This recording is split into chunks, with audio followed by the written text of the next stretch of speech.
নমস্কার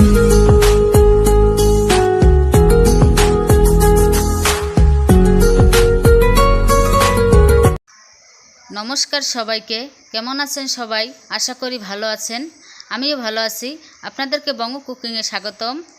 আমি আজকে রান্না করব নিরামিষ কচুরলতি। এটি একটি দারুণ রেসিপি। চলুন আর কথা না বাড়িয়ে আজকের রেসিপি শুরু করা যাক।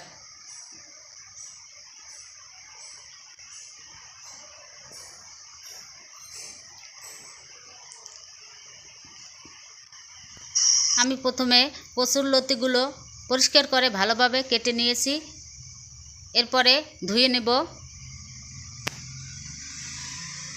কচুরলতি রান্নার জন্য পরিমাণ মতো কাঁচামরিচ বেটে নেব। সরিষা দিয়ে দিলাম,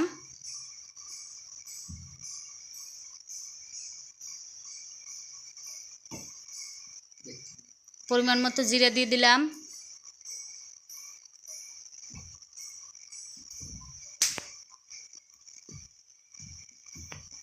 এবার এগুলোকে সব একসাথে বেটে নেব। বাটা হয়ে গেছে, এখন তুলে নেব। চুলায় একটি কড়াই বসিয়ে দেব। কড়াইয়ে পরিমাণ মতো সরিষার তেল দিয়ে দিলাম।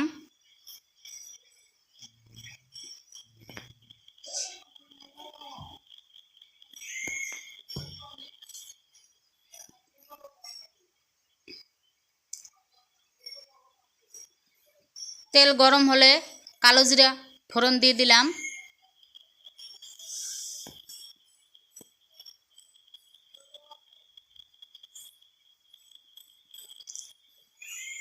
পরিমাণ মতো হলুদের গুঁড়ো দিয়ে দিলাম।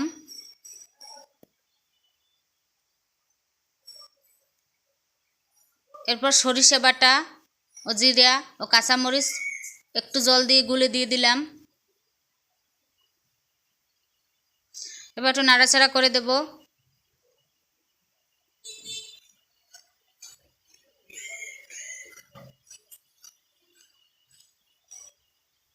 স্বাদ মতো লবণ দিয়ে দিলাম।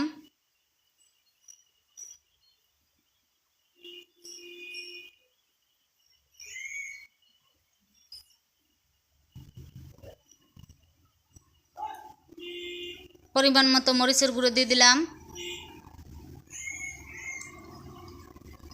এবার আরও একটু নাড়াচাড়া করে দেব।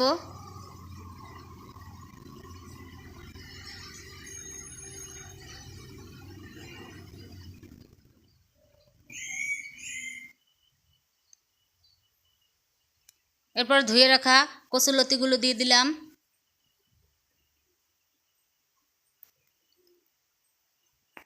এরপরে মশলার সাথে কচুরলতিগুলো ভালোভাবে মিশিয়ে নিব খুন্তি দিয়ে। মেশানো হয়ে গেছে, এখন পরিমাণ মতো জল দিয়ে দিলাম।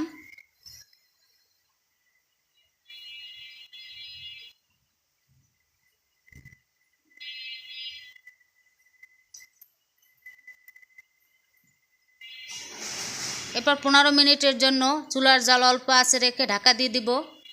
15 মিনিট পর ঢাকনা খুলে একটু নাড়াচাড়া করে দেব। এরপরে দেখব কচুরলতিগুলো সিদ্ধ হয়েছে কিনা। কচুরলতি সিদ্ধ হয়ে গেছে।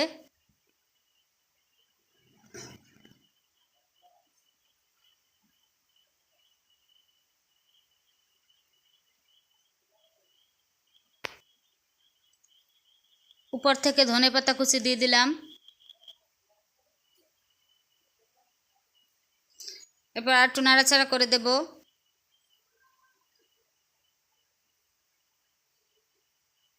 যারা নিরামিষ খান বা নিরামিষ খেতে পছন্দ করেন, এভাবে কচুরলতি রান্না করে খাবেন,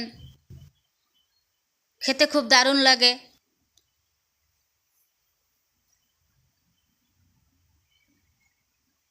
তৈরি হয়ে গেল সুস্বাদু নিরামিষ কচুরলতি রান্না। ধন্যবাদ সবাইকে। আপনারা কচুরলতি এভাবে রান্না করে খাবেন। ভালো লাগলে লাইক, কমেন্ট, শেয়ার ও সাবস্ক্রাইব করে পাশে থাকবেন। ভালো থাকবেন। খুব তাড়াতাড়ি দেখা হচ্ছে বঙ্গ কুকিংয়ের নতুন আরেকটি রেসিপিতে।